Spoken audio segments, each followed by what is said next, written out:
game, very good team in the other dugout, and there wasn't one facet of our game that could take hold of that and overcome some of the mistakes we made on the mound and defensively. The guys fought. There's no question they battled from the very first pitch of the game to the last pitch. So the expectation of fighting through it, good. To see it, necessary. And we clearly had our chances.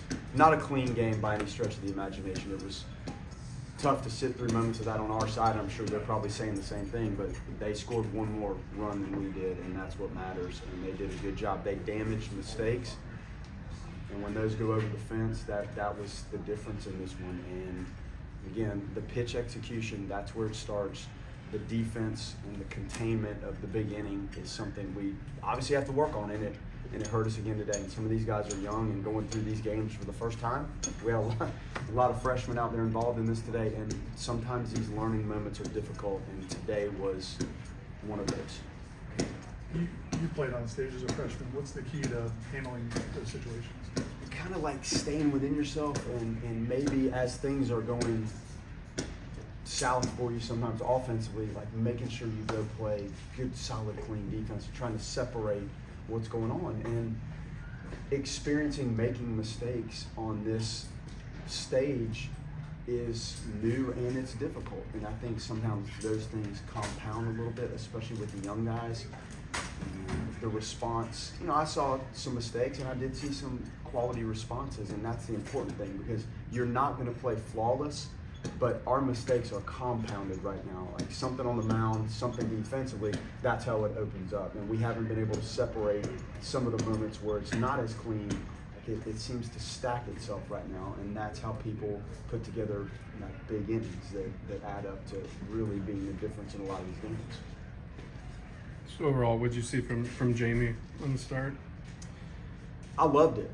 The fastball execution was really good. I can't remember. Here's the box score. So what did he throw? 60 pitches, and we just didn't. There wasn't a lot of help there in the middle part of the game. I thought he was actually pretty good. I mean, that's a good. He struck out the side, I think, in the first, and he looked fine. And he's going to continue to get better. I think his secondary pitches were okay. I didn't think they were great, and that needs to continue to trend where he's got other pitches besides that fastball that he can finish people with, but his stuff profiles well, that fastball profiles well, and I think he'll just continue to get better and find the off-speed feel and the finish to the off-speed pitches like he does with the fastball. When you talk about pitch execution, are the guys capable of what's being asked, or are you going to need some more time to figure out what they can go out and game situation and perform like? Yes, and quite frankly, yes, we need a little just experience with them to figure out who does what best. And as much as we scrimmage in the bullpens, when you get out here and you're trying to expand with 2-strike pitches and make sure they're not in the strike zone, sometimes those moments show themselves on this stage, and it's tough, and that may get the point across more than it did in a scrimmage or a bullpen. So repeating and staying within yourself and staying in your mechanics as you grind through tough innings, is ultimately the key to pitch execution. And you try to boil it down to just one simple pitch at a time, but execute just that one with everything you got in the lane we're asking you to throw it, whether that's in the zone or out of the zone. And just try to be repetitive with that concept and mindset. And again, some of these guys, Dennison that was great, but you make one mistake with that fastball, a talented older team like they make you pay for it. So we'll get there. Is it any consolation that you had those 2-out, 2-strike moments? Yeah, it is. You love to see the fight. And golly, the last 4 or 5 of our games have been like dog fight, pitch by pitch, your boxing matches. And I'm proud of the way they fought. But within the fight, you have to try to play clean. And we've had a hard time doing that on a consistent basis. And some of the stuff that comes up, some of the plays that are a little unusual, we're not handling some of the off-script stuff real well right now. You're able to get, Go ahead. You're able to get McGuire in the lineup today. Just how excited are you about his bat talent in the lineup? Very excited. That's what the guy can do. And he's really good behind the plate. Now he's hurt, so we'll figure out where he stands from that. So that was a great entrance, and now I hope it's not a a lengthy exit for him because you saw what he's capable of doing. I mean, he's a physical, experienced hitter that's got some presence, and he does a great job behind the plate. And so does Colton. Like, we were kind of, that's our spot where we had a little depth if everybody's healthy. He'll be back, but I don't know how significant the injury is right now.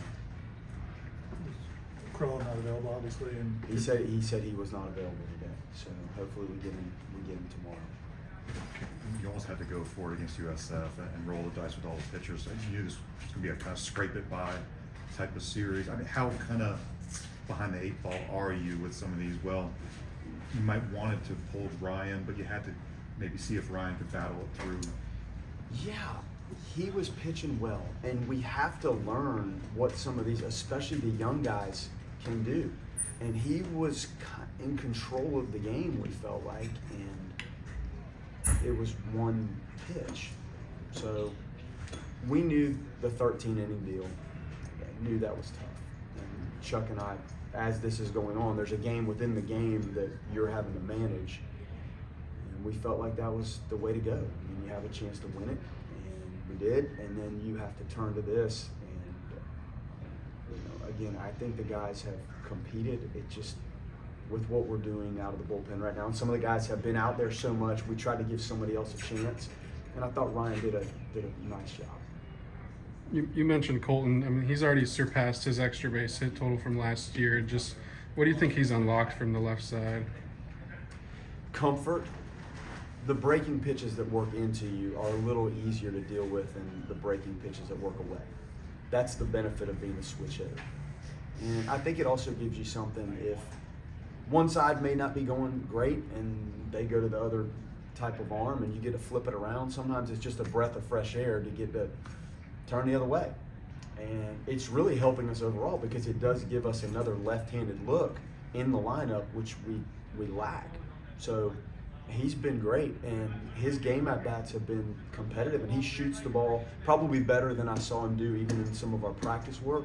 Shoots that ball the other way and turns on the balls that are on the inner half. So that's been great fun to watch. And watching him in the cage in the fall, just taking some swings, and that's pretty good. So then he went through the reason he didn't and the injury and whatnot.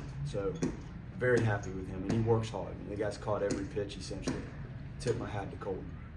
you guys had some loud outs, and I know that's baseball, but do you evaluate those as different than, Well, solid contact was right at somebody? I mean, we score what we do based on contact. So in a QAB system, that does help, and the guys feel good. It's just the luck of it sometimes, and there are times it evens out. Like you may line out, and that makes up for one of those balls that somehow trickles through there, a blooper. But overall, the at-bats have been competitive. Now, there have been moments where we've chased and the pitch recognition is not good enough and the expansion of the zone not good enough. But when you look at what you did against some good arms, like that part of it was okay.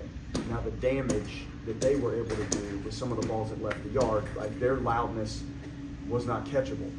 So that's the difference. You're not discouraged by any means, but are these guys having to learn of your expectations for them day in and day out, and are you seeing them rise to meet those levels? Well, they expect to win, just like I do. And we knew this was an entirely different group.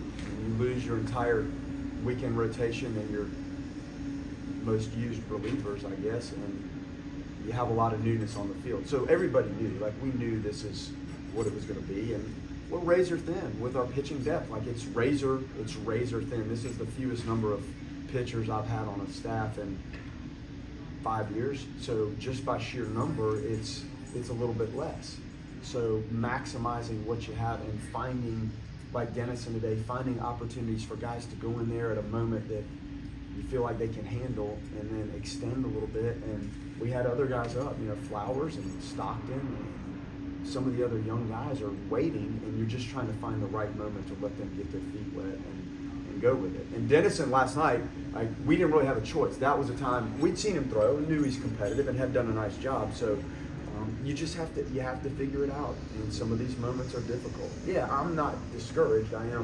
You are frustrated, and you don't like to lose games like that, especially when you feel like you're right there. Both of these games, we were in a position to win them, and just weren't clean enough and efficient enough to do it.